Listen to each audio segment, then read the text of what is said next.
It's early Sunday morning and it's time to have a recap and an update of where I am with redeveloping the end of my garden. Beautiful booty and shot here.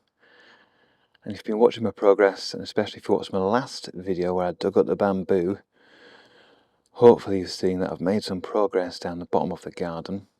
And digging up the bamboo, which was situated in that gap there, was a bit of a big hill to get over, in terms of it was a big hard job, and I knew once I got that out of the way, hopefully progress should speed up now, because it means I can really start working on the rest of this part of the garden. But I knew I had that big hard job to do. I sort of putting it off for a while, didn't quite get around to doing it for a while, but now I've done it, I can move on. And it's completely transformed this space, because no longer do I have a huge bamboo in that area. It was going right up there, and it's opened it up, and hopefully you'll see in this video as we walk around how open it is now, how dry it is, and how much potential this space has got. So we'll go down right to that area, and this is the area, big old area. There's the birds a bit angry that I'm down here in the eucalyptus trees above. All this area was bamboo, and I've gone over it, dug out every little bit. I've kept a few little clumps down there which I'll pot up, but most of it has now gone. And we'll just come round and we'll compare it to how it used to look. If I just come back, you can see how open it is. You can see the Trachycarpus palms left here, which are flowering. These are the Princeps hybrids. Got a Tetrapanax trunk there, and nothing else really. Yes, obviously got the bootia on that corner, can't forget that. But in terms of what's in the ground, there's nothing else in here. I've weeded across here, but I've found, because I raise this area up and I've got these big established palms in here and the eucalyptus behind, it's very, very dry in here. So things that I've been planting over the last few years to keep them alive and flourishing, I've had to water really well. But now I've stopped watering this area too much, because I want it to be pretty dry down here and lower maintenance. So the begonias and cannas and things really don't want to be in here for too long without being watered, and because I'm not going to water it, they're not going to thrive in this area. So some have dwindled away over the last few years as I've reduced watering, and others that come up I'll just move. As you can see, not much has come up. Got cannas starting in the corner, but apart from that, I've pretty much got a blank canvas now. So I can plant lots of new plants once we've done the hard work of actually doing the paths. So let's go back to the start of that path, because we're going to continue this gravel path which goes all the way back around there. But the path will continue here,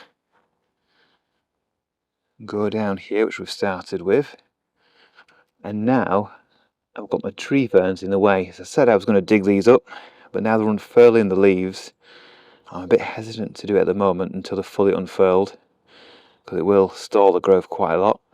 But the plan is to dig these up and further around, and this path, or starts of path, will go around there, and it will come round to where my tree ferns are here, and we can see they're shooting new fronds, new leaves there. You can see them coming out. These are all the new fronds here.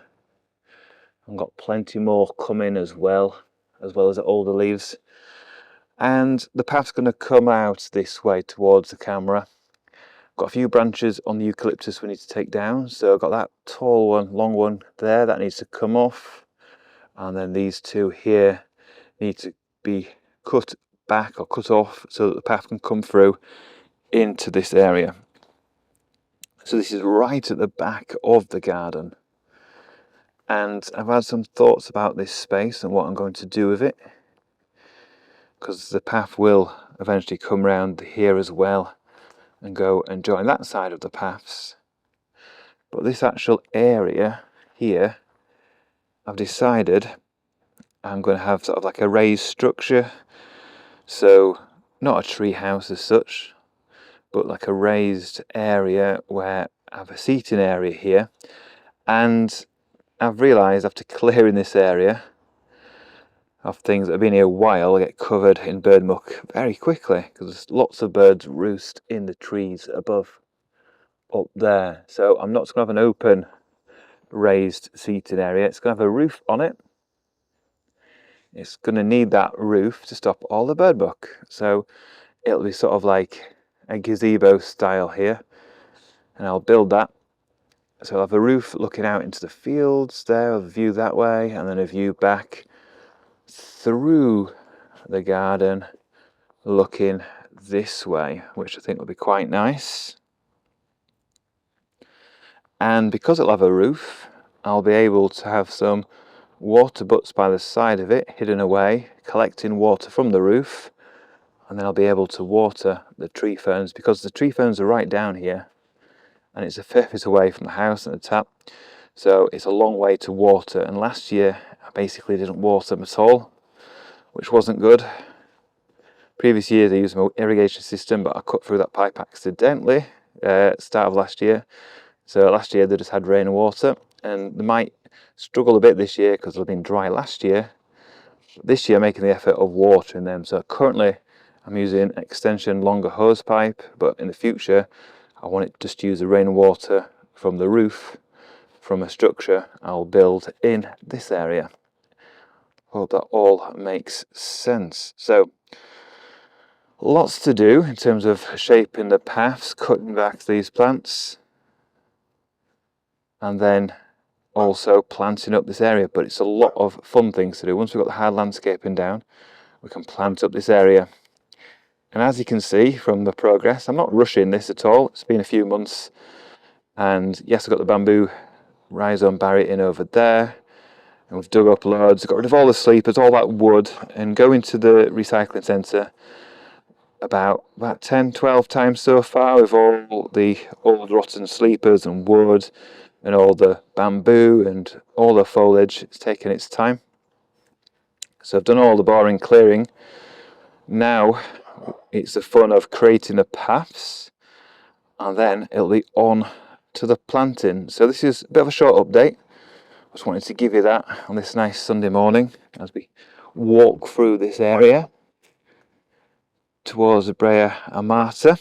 Hope you enjoy the rest of your day, and I'll do an update soon. Thank you for watching this edition of Exotic Gardener UK. Join me next week, or even earlier, where I'll be doing more in the garden.